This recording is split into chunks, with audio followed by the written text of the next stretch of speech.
that shook the feet of physics in the 20th century, and it changed the way we think about physics and the way we think about our natural surroundings. Newton के ज़माने में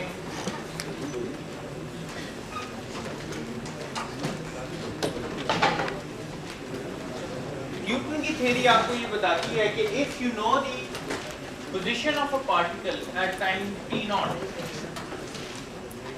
and you know the forces acting on the particle, all the F's that act on the particle, you can find the position of the particle at any other point in time t1. So you could find x at t1 given x at t naught and the forces that act on the particle.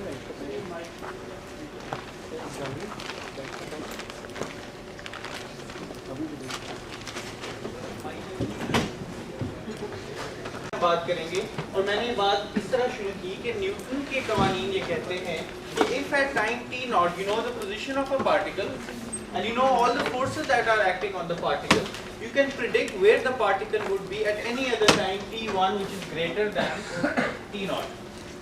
Likewise, if you know the position of the particle at time t1 and you know all the forces, you can predict or you can tell where the particle could have been at time t naught. So this is a totally deterministic picture.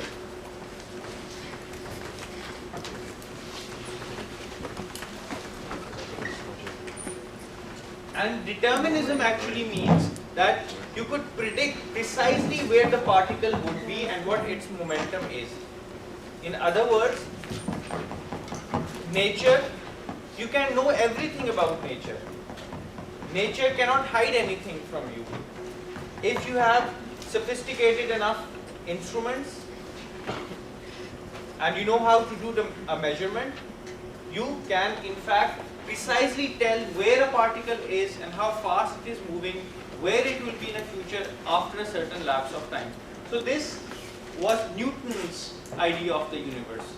In fact, a French scientist or a philosopher, he was also a mathematician, Laplace, presented a philosophical theory which is called Laplacian determinism, which tells you that nature is totally deterministic and there is nothing in nature that is hidden from our eyes. It reveals itself in its full glory.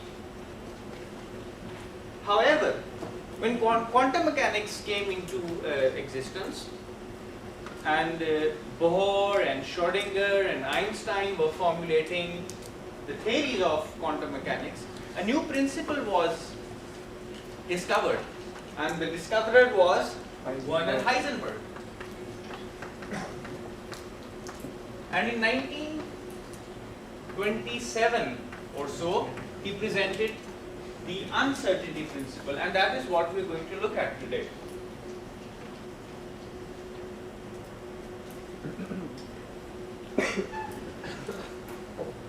But a brief recap of what we studied the other day. We were talking about the Fourier analysis, in which we had a wave packet in the space domain, and we had a distribution of Fourier coefficients in the K space. And the example that we looked at was the following. If in the K space our Fourier coefficients are evenly distributed between two values plus k naught and minus k naught, then in space, in the x domain, when you add up the wave functions with the appropriate wave numbers which are evenly spread between minus k naught and plus k naught, and all of them have the same amplitude a, then in space this function will look like a sync pulse. This is what we derived the other day, and a sync pulse is simply sine k naught x divided by k naught x with some proportionality factor. So you squeeze this in K space the packet expands or dilates in the real space. You dilate or expand this in the K space. This packet or wave pulse shrinks in the real space. And this is closer to what we would expect for a matter wave, because it has a finite amplitude at some position in space and the amplitude rapidly drops to zero away from the central lobe. So if a particle is considered to lie somewhere here, then as the particle moves, this wave packet moves with it, and the group velocity of this wave packet vg corresponds to the actual velocity of the particle. So now we have a technique, which is the Fourier series, which tells us how to construct matter waves or wave packets or pulses. So this is something that we covered in the previous lecture, and we also derived a relationship. That is, if this spread delta k is delta k, and if this spread is delta x, then we derived the relationship that delta k times delta x is equal to 4 pi. So this is a relationship that we derived the other day. Now delta x is the width of the central peak. We are at liberty to choose our definition of the spread of the wave packet. But if we choose this definition of the spread of the wave packet, this is the formula that we get, and the formula clearly tells us that if delta k goes up, delta x goes down. If delta k goes down, delta x goes up. So k and x are reciprocal variables. Something expands in the k space, it contracts in the x space. And another very interesting observation that you can make at this point is that x is space, k is the wave number. Can we associate some other variable with k? Is it related to the particle's momentum, for example? Is k somehow related to the particle's momentum? Yes, it is. And what's the relationship? आप बताइए P और K में कोई ताल्लुक है आप इसमें? अब तक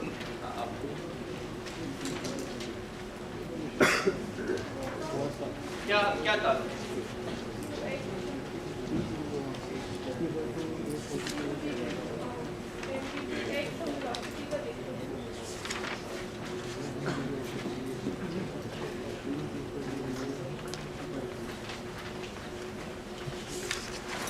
आप बताइए जी h bar k. So this k is in fact proportional to the momentum.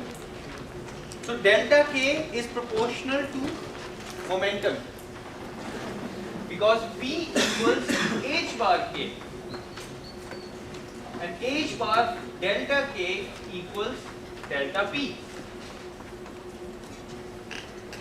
So I can also write this relationship in the following form: delta k equals delta p over h bar, delta x equals 4 pi.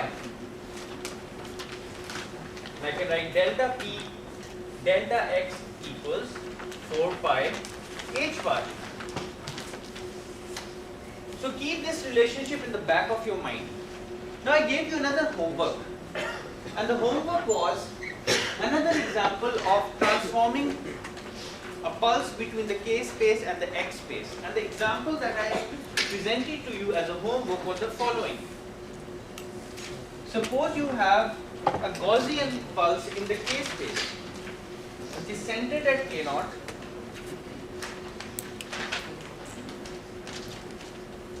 and has a mathematical form a exponent minus alpha squared, where alpha is some constant, k minus k0 whole squared. So if this is the distribution of k's, that is, we add an infinite number of waves whose k's, whose wave numbers follow this distribution. That is, we have a wave of this particular amplitude A of wave number k naught, and we add another wave of a slightly smaller amplitude and a higher wave number, and so on. So this is the distribution of k's.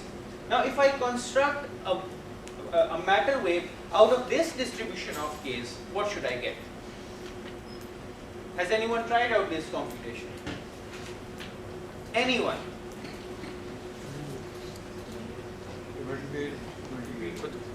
Huh? It's very difficult. किसी ने कोशिश की है?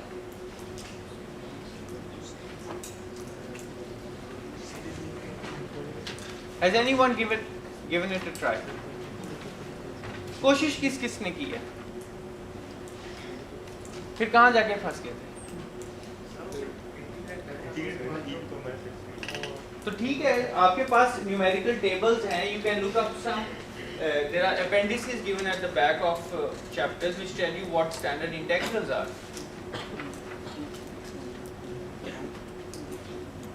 In fact, most of physics has developed by looking at these standard integrals. So I will not do this for you. This you will do as a homework, and I might ask this in the exam as well. But the result that you get is the following. ठीक है, अगर मैं आपसे कोई homework देता हूँ तो मैं एक्सपेक्ट करता हूँ कि आप वो करें, मेरे साथ करें.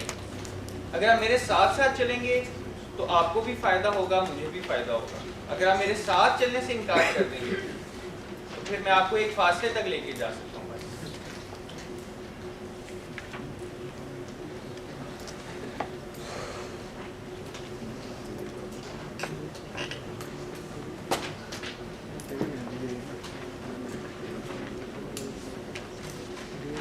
अगर इसका Fourier transform ले, this is a Gaussian wave packet. If you take the Fourier transform, you will get another Gaussian wave packet.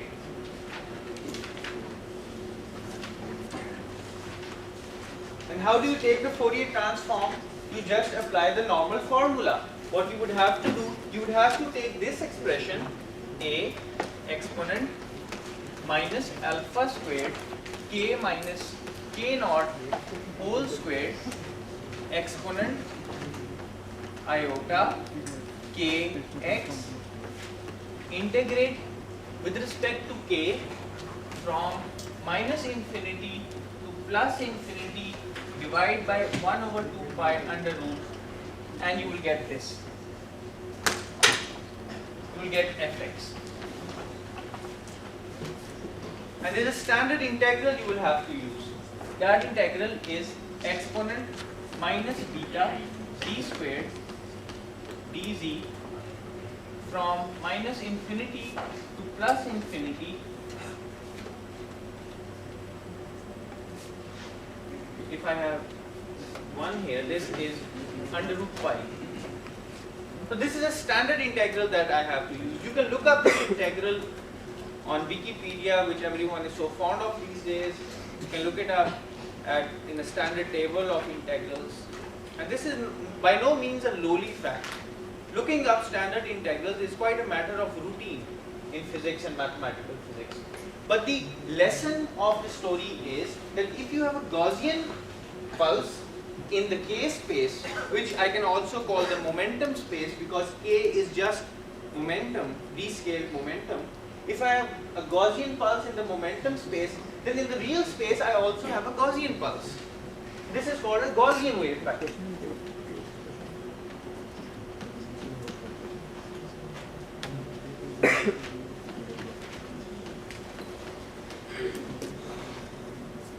And the wave packet is proportional to exponent minus x squared over 4 alpha squared.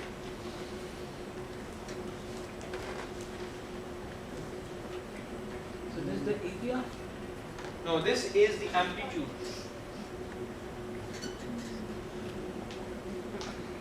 So the Fourier transform of a Gaussian wave packet in k space is a Gaussian wave packet in the real space. So I can represent a particle by a Gaussian wave packet.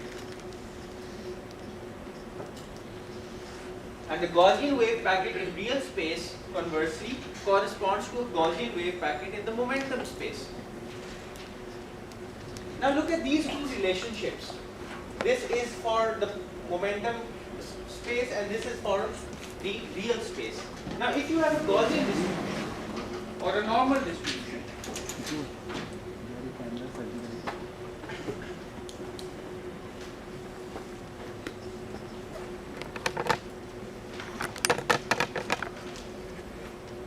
the general form of any Gaussian distribution, you all know very well, suppose this is y, is proportional to exponent minus y over 2 sigma. Does everyone know this? No. Normal distributions पढ़े नहीं गए?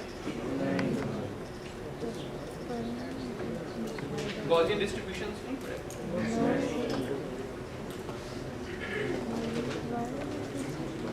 Experimental physics 1 में आपने वो standard errors के बारे में तो पढ़ा होगा?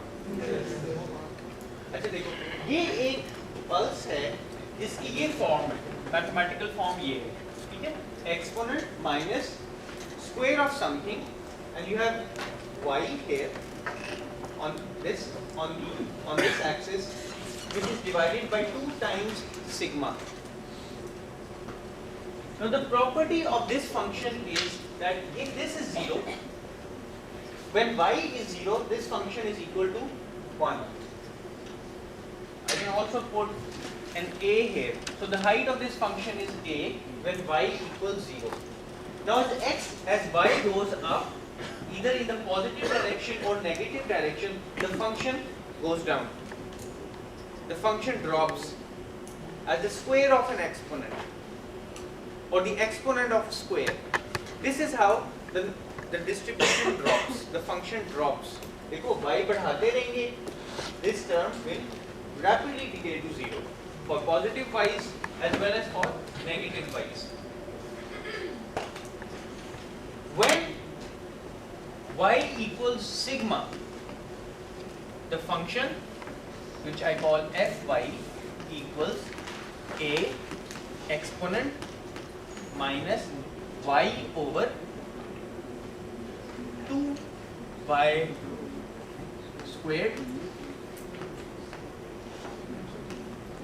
exponent minus 1 over 4. So at a particular value of y, which is sigma, the function has dropped to a exponent minus 1 over 4.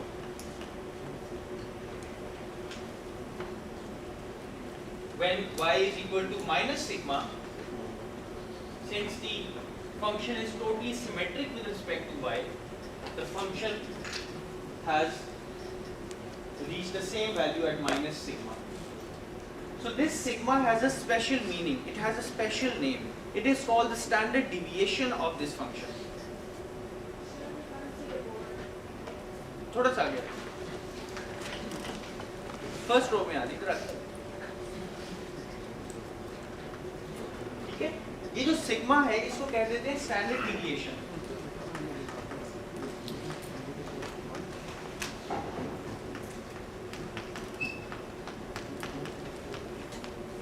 और इस स्टैंडर्ड डिविएशन की प्रॉपर्टी ये है कि the area under this curve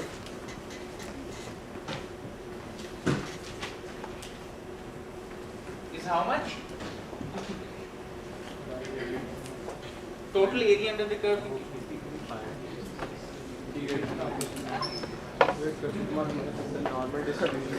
Normal distribution में क्या होता है area under? Between plus sigma and minus sigma? 65%? 65% होता है. So the area between these limits is 65% of the total area under the curve. So this is the definition of the standard deviation sigma. And this is a measure of the spread of the function.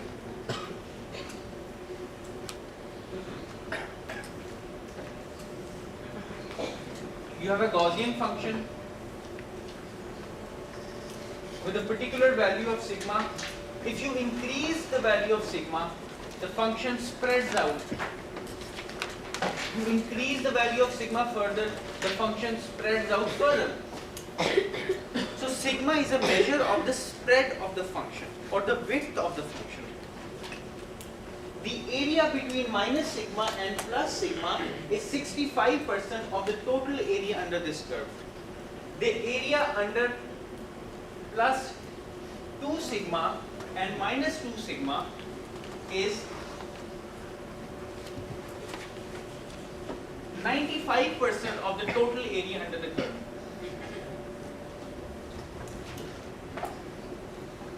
And the area under plus 3 sigma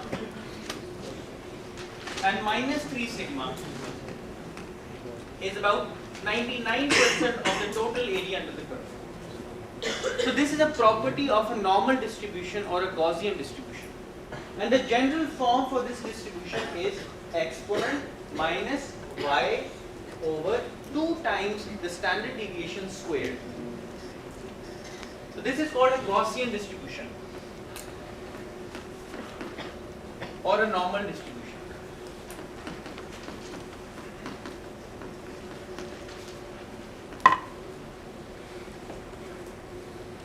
ठीक है, यहाँ तक बात समझ आ गई?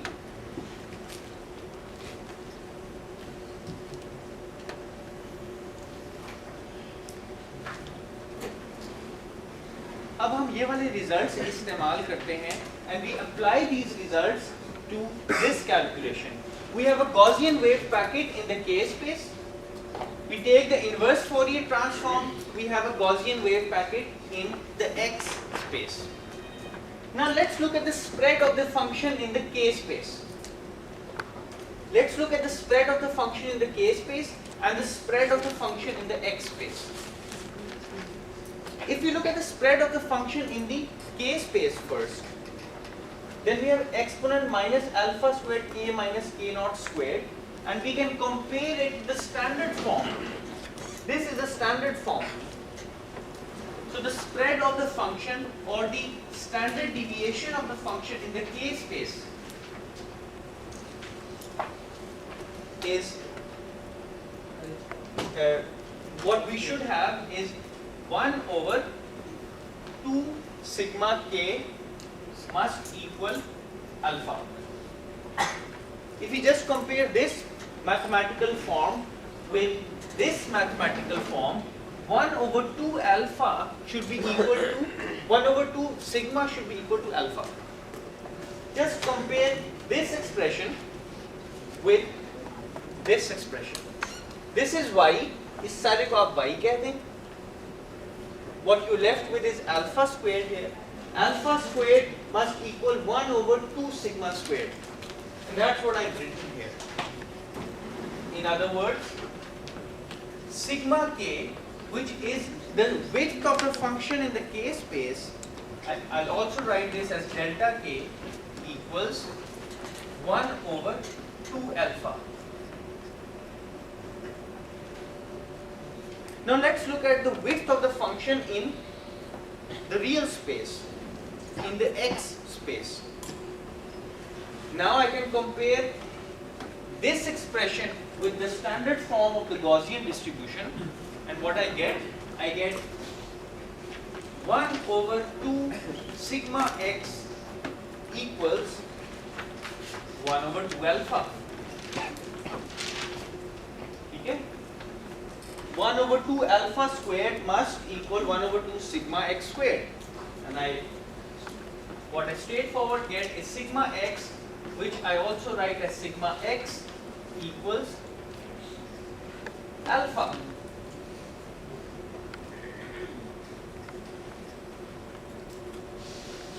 So the spread in K space is 1 over 2 alpha.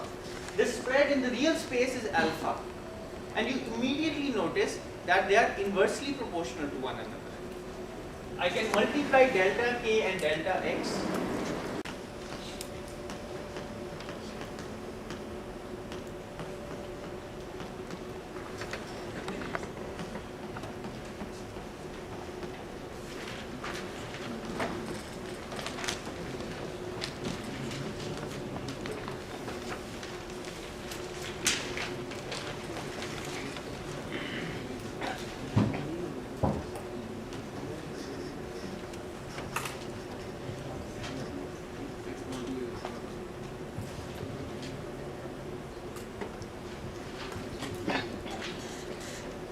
this really means that if my function is spread out in the K space, it's narrow in the real space. As it squeezes in the K space, it spreads out in the real space, spreads out even further.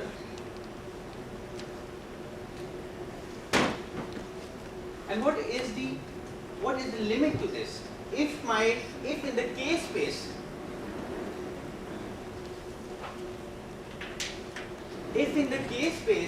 my wave function is so narrow that it approaches a delta function, that is, it has almost zero width.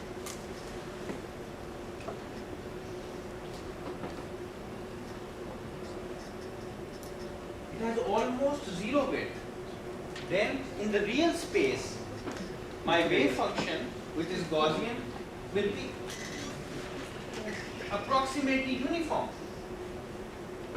So the narrower in momentum space I get, the wider I get in the real space. Which means if the spread of values in momentum is small, the spread of my x measurements is large. Now I'm going to formalize this statement. ठीक है, ये behavior आपको mathematically नजर आ रहा है. अच्छा, ये relationship भी आपके सामने है. I can write delta k as delta p over h bar. So my relationship becomes delta p delta x equals h bar over 2. So higher the spread in momentum, smaller should be the spread in x, and smaller the spread in momentum, larger should be the spread in x. Now this is true for a Gaussian wave packet. For a Gaussian wave packet, this equality holds true. But if I change my definition of the spread, for example, here I've chosen the standard deviation as the measure of the spread. I can change my definition of the dispersion or the spread. I can define some other measure of the spread. Okay? For example, if I have a Gaussian wave packet, height A, can I define some other measure of the spread? कोई और आप candidate major बताएं spread का कि ये कितना मोटा है ये डिस्ट्रीब्यूशन फंक्शन. स्टैंडर्ड डिविएशन तो एक मेजर है ना कि स्टैंडर्ड डिविएशन के अंदर area under the curve is about 65% of the total area. Full width at half maximum is another measure. I can take the points on the curve where the amplitude is a over 2 and I can find the distance between these curves. This is called the full width at half maximum. So this is another measure of the spread of the wave function. If I use different measures of the spread of the wave function, I get different numbers here. And for different kinds of wave packets, I will get different numbers on the right hand side of the inequality. Now there is a rigorous proof that whatever your wave function is, in the k space and the x space, the product of delta x and delta p is always larger than or equal to h bar over 2.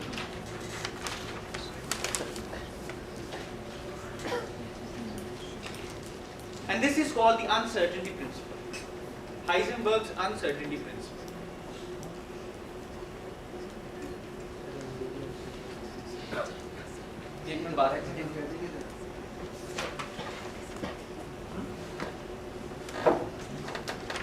How do I put this in words? In words, this means the spread in the values of x is inversely proportional to the spread in the values of momentum. And what do we mean by spread? We'll talk about this in the remainder of the lecture. But let me give you another example, just to motivate you what is really happening. A simple example. Suppose I have a photon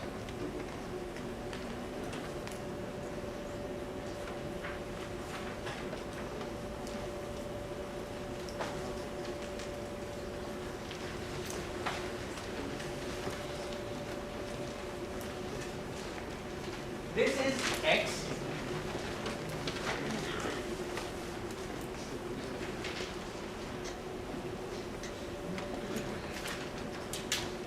and the functional form or the mathematical form of this sinusoidal wave is exponent iota k naught x. Now, is the wavelength of this wave perfectly determinable? Can we tell what the wavelength of this wave is? Yes. The wavelength is simply the distance between these points. It's lambda. It's 2 pi over k, k naught.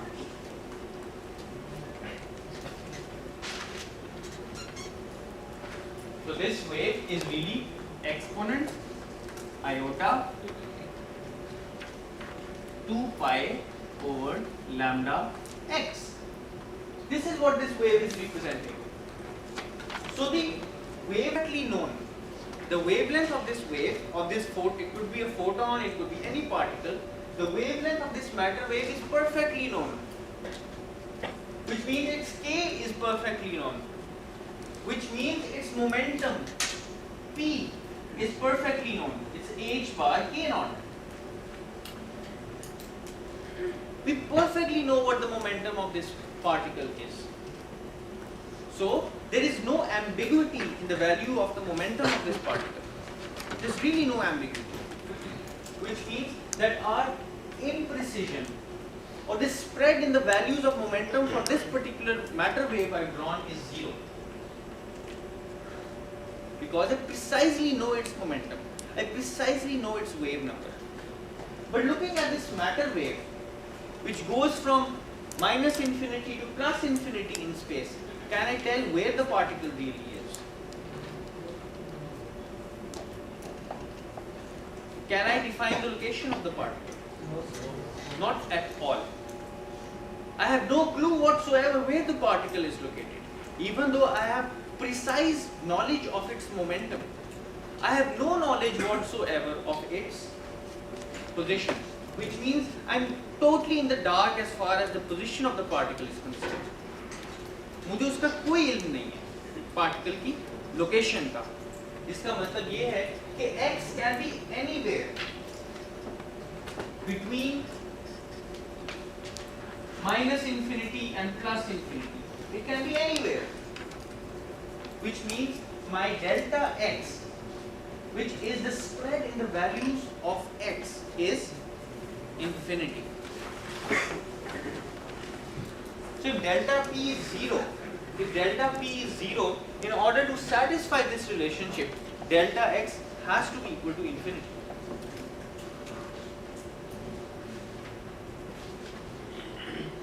So this is one extreme example that I use to motivate the uncertainty principle. The uncertainty principle says that if I know precisely the position of the particle, I am completely at a loss if someone asks me about the momentum of the particle. If I precisely know the momentum of the particle, I am completely in dark as far as the location of the particle is concerned. I cannot measure both the position and the momentum of the particle simultaneously. Now, a physically motivated example. Now, where does this uncertainty come from? Is this uncertainty coming from, have we talked about instruments so far? We haven't talked about any kind of instrument so far. This uncertainty is coming from wave-particle duality. This uncertainty is coming from the fact that the particle has a wave-like behavior. Now, in order to make this relationship more clear, let me give you an example, and a very familiar example. यहाँ तक बात समझ आ रही? कुछ सवाल यहाँ पूछना हो तो पूछ लो, आपको सवाल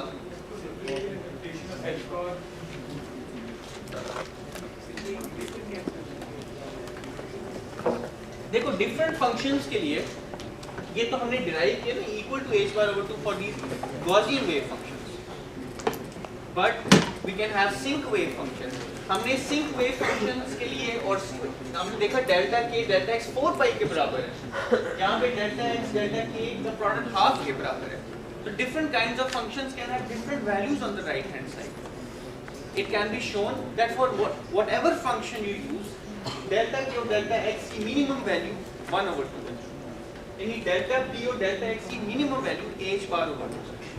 आपने सवाल पूछा था अल्फा की फिजिकल सिग्निफिकेंस का. वो जो उस हमने अल्फा की फिजिकल सिग्निफिकेंस यहाँ से जाहिर है. In the k space, alpha is inversely related to the spread in the k space. In the real space, alpha is directly proportional to the spread in the x space.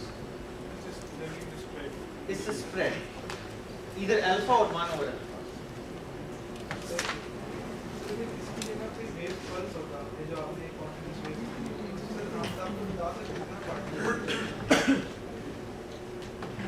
देखो अगर एक wave pulse है या एक Gaussian wave pulse है,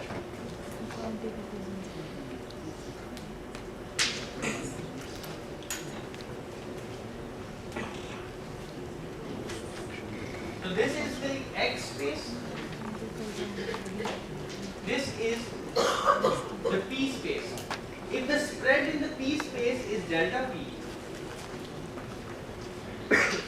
the spread in the x space delta x has to be greater than or equal to h bar over 2 times the spread in the momentum space. So this is the relationship that one has to follow, the uncertainty relationship. If we squeeze this in the momentum space, this grows larger in the x space. Now the example that I am going to talk about is diffraction. Excuse me, sir. So how is delta p equals to 0? In this particular Yeah. case, यहाँ पर हाँ जी यहाँ पर हाँ जी देखो इसका wavelength is precisely well known. ठीक है? इसका मतलब k is well known. K is definite.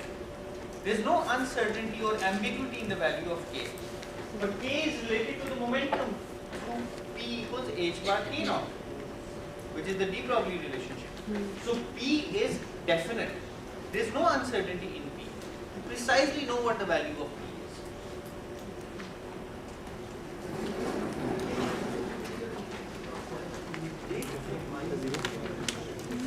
देखो x की वैल्यू कुछ भी हो सकती है ना, माइनस इन्फिनिटी से प्लस इन्फिनिटी, और होनी चाहिए क्योंकि आपने इस रिलेशन को सेटिस्फाई करना है. अगर ये 0 है तो this has to be infinity.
barrier, and inside the barrier there is a slit of width A, and there is a screen at a distance L from the barrier.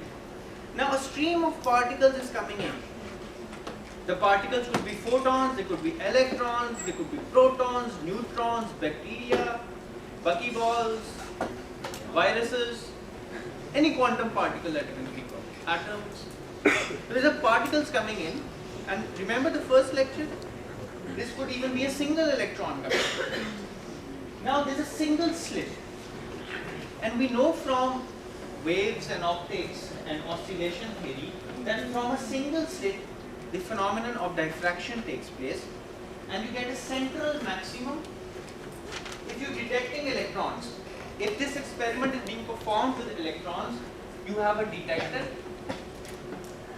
which detects electron B, and you vary the position of this detector along the screen, keeping it at certain points for equal intervals of time, and scan the screen from top to bottom.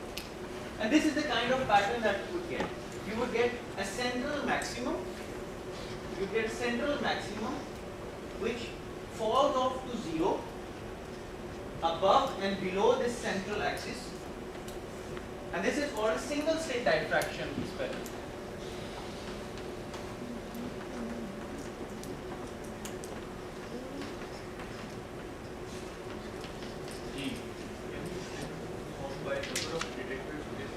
Yes.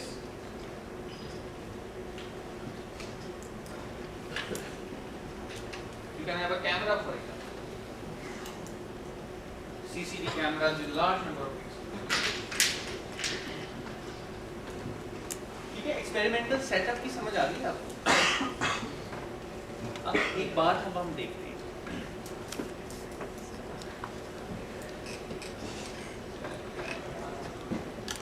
Now since the particle, now this is a beam of particles, let's suppose these are electrons, a beam of electrons, and all of them are moving in the x direction. All of them are moving in the x direction. So is there momentum along x, px, is it well known? Do we know the x momentum of these particles? Yes. So this is known. Px is known. Now what happens is that these particles see the slit, and after passing through the slit, the particles do not strike the point that is head on. They move upwards as well. That is why these particles can cause the detector to click at this point, at this point, at this point, at this point. That's why you get this in this pattern, this diffraction pattern. This means that after passing through the slit, the particles have acquired a momentum in the y direction as well. Before the slit, the momentum in the y direction was 0. But after passing through the slit, the particles have acquired a momentum in the y direction.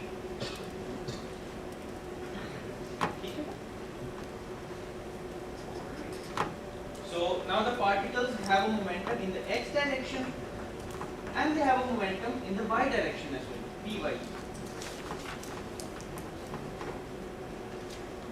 Now there is a spread in py. There is a spread in py. If this angle is theta,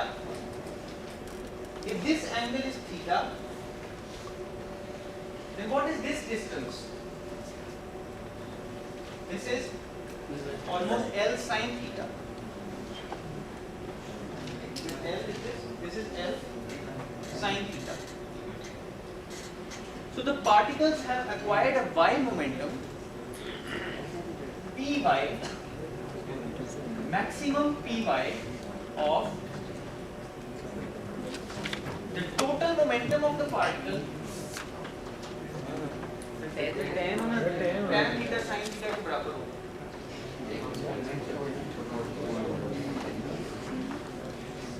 This is the momentum of the particle, which is the resultant of px and py. We know that this p equals h over lambda from the de Broglie relationship. So now you can very well imagine that the maximum Py is approximately equal to an estimate of the spread of Py is given by P sin theta.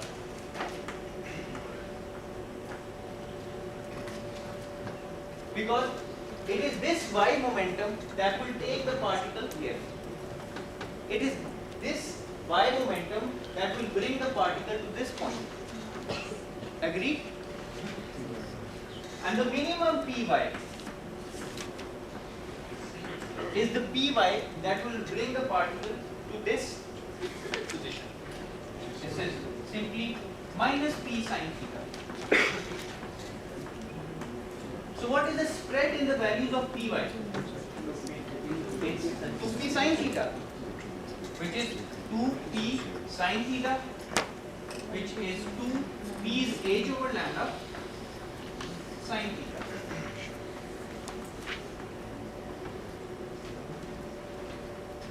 यहाँ पे बात बिल्कुल साफ सुथरी वाजे कोई मुश्किल नहीं है। अच्छा अब देखिए साइन थीटा किस चीज के बराबर है? Theta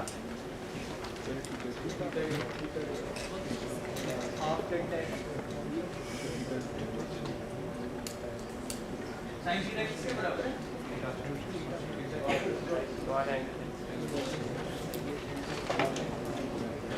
If I use a small angle approximation and I drop a normal from this point to this point, this is the path difference between the waves that are reaching this point. So this path difference has to be equal to half the wavelength because destructive interference is taking place here. But this path difference is simply a sin theta. So for this particular point, a sin theta is lambda over 2, which means that sin theta is lambda over 2a. Now I can put the value of sin theta in this relationship. Delta Py equals 2h over lambda. Sin theta is lambda over 2a h over a. So delta Py equals h over a.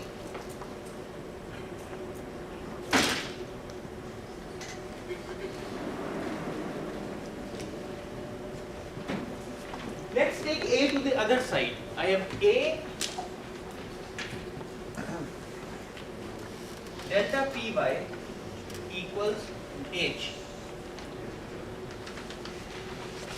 Now what is A? A is the width of the slit. And if you look at this pattern,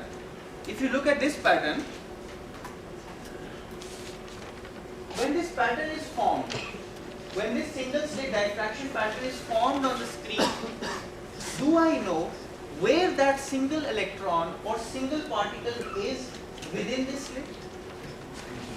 I have no idea whatsoever where that particle is located inside this slit. I do not know the y position of the particle. The particle could have been at the lower edge of the slit, it could have been at the center of the slit, it could have been at the top edge of the slit, it could have been anywhere within the slit.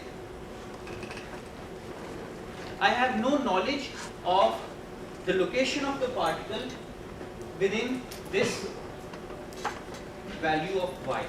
So my slit width is in fact my imprecision or ignorance of the value of y. I do not know the location of the particle, where the particle is located as far as the slit width is concerned. It could be anywhere inside the slit. So I can write A equals my imprecision or ignorance of the value of y of the particle. That is the location of the particle. And I can write delta Py equals h bar, which of course satisfies the uncertainty relationship h bar, which is, this is simply h over 4 pi. H of course is larger than h over 4 pi. So I have a relationship for the uncertainty relationship in this experiment. And what happens is, let me bring the color chalk back to the side of the blackboard.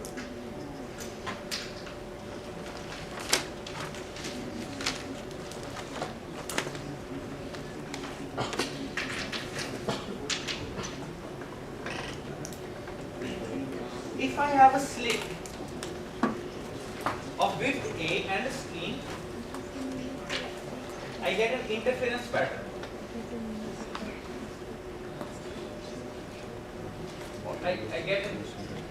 I get a central maximum. Now if I want to be precise about the location of the particle, what I really want to do is I want to decrease the width of this slit.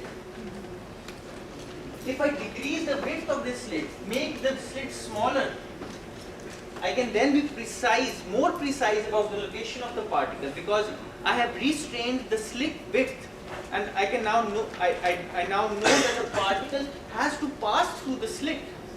Therefore, the imprecision in its location is smaller.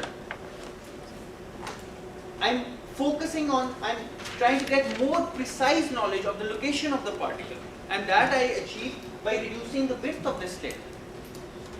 But when I reduce the width of the slit, what happens to the central maximum? It expands. And that is what you observe in diffraction. In diffraction, for smaller slit widths, you get wider diffraction patterns. So this, which is like saying that I have reduced delta y has gone down, I now know where the particle is to a better precision within the slit, because the slit width has itself decreased, but now the central maximum has broadened, which means that the momentum of the particle has become more imprecise. Delta P has gone up. So this is the reciprocal relationship between the position of the particle and the momentum of the particle, and it is making complete sense. In our two-slit interference experiment, which we studied in the first lecture, we had a single slit followed by two slits,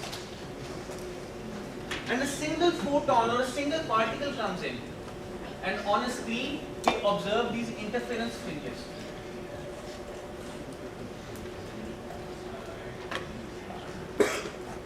But those interference fringes disappeared when I wanted to make an attempt of finding where the particle, which of these slits, S1 or S2, the particle is traversing. Because if I place a small bulb here, which glows when a particle passes close to it, then I'm telling the location of the particle. And when I'm telling the location of the particle, the momentum of the wave becomes smeared out, and the interference fringes totally disappear. So if I make any attempt of finding out the location of the particle, the momentum of the wave is disrupted. I am imprecise about the momentum of the wave. I have no knowledge of the momentum of the wave. Therefore, momentum and position are enemies of one another in a sense. Delta x को छोटा करने की कोशिश करते हैं. That is, we want to pinpoint the location of the particle, its momentum. If you want to find the momentum of the particle, the position of the particle changes. And this is the basis of the uncertainty principle, which is a very important concept in quantum mechanics and modern physics. Now, a few examples that I would like to give you. Maybe we have time for one example.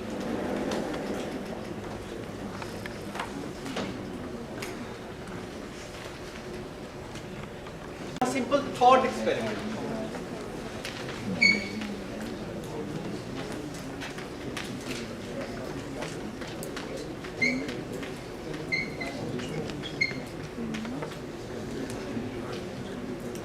What do you do? Niels Bohr था, उसने ये thought experiment perform किया था. उसको कहा था गेडांकन experiment. गेडांकन German में thought को कहते हैं.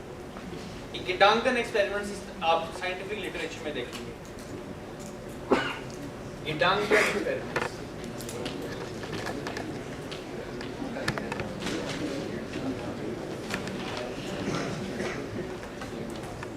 Suppose we have an electron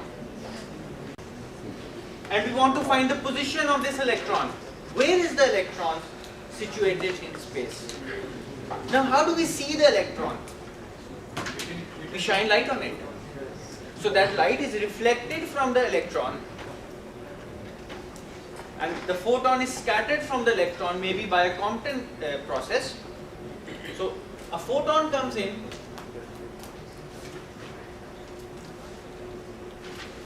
the photon has a frequency f and a corresponding wavelength lambda.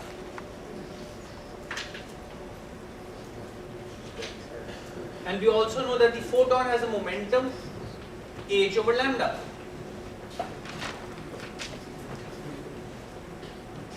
Now what happens is that this photon is scattered from the electron, and then you have a microscope.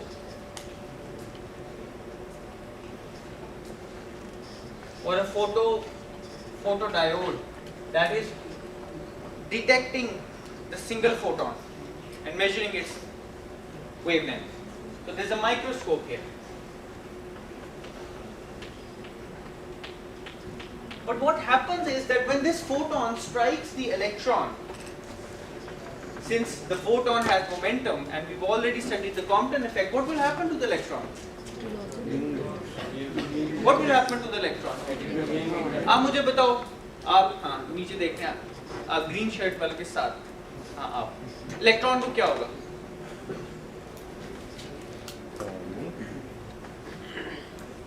चुपचाप बैठा रहेगा.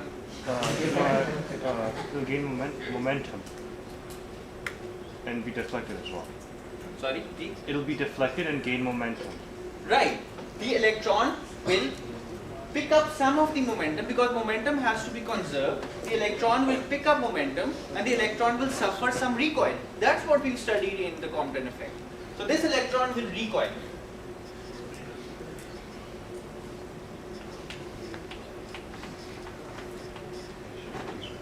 Now if you want to know the position of the electron with certain precision, there is a limit to it. And the limit is that the delta x, that is the uncertainty in the position of the electron, has to be smaller than the wavelength.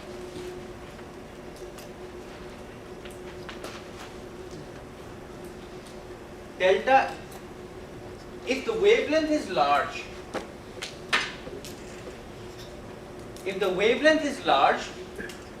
then the electron can interact with, it has a longer range of interaction with the photon.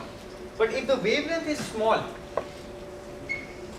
the wavelength of the photon is small, the uncertainty or the imprecision in the position of the electron will be smaller. The higher the wavelength, we've already studied this fact when we were talking about the sine wave. The larger the wavelength, the higher will be the imprecision in x. Compare this green wave with this pink wave. This green wave has a longer wavelength, which means that when it interacts, when the wave of this photon interacts with the electron can be present anywhere within the wavelength. And it can scatter light. So in order to reduce delta x, we need to use a smaller wavelength of light. But if we use a smaller wavelength of light, the momentum of the photon goes up and it imparts a larger momentum to the electron. It imparts a higher energy to the electron, and the original momentum of this electron, which was zero, it was at rest, changes by an appreciable amount. Therefore, if we want to focus on the position of the particle, we should lose any hopes of measuring the momentum of the particle with precision. If we want to measure the momentum of the electron, we need to use light of a larger wavelength. because that incoming photon will have a smaller momentum and it will not be able to impart sufficient momentum to the electron and disturb it. And when it doesn't disturb the momentum of the electron, that's good because we know the momentum of the electron, but then we should lose all hopes of precisely measuring the position of the electron. It's a give and take relationship. एक give and take relationship है. आप momentum और position दोनों को back वक्त एक ही experiment में determine नहीं कर सकते. So if you repeat this experiment a large number of times, and you measure the momentum of the electron, the momentum will in fact be spread out like this, and this is the frequency axis, or let's call it the number of measurements.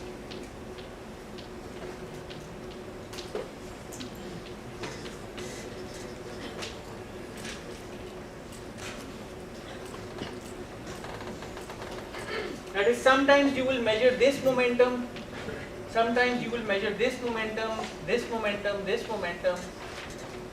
You perform a large number of experiments, your momentum is actually spread out and your position is also spread out.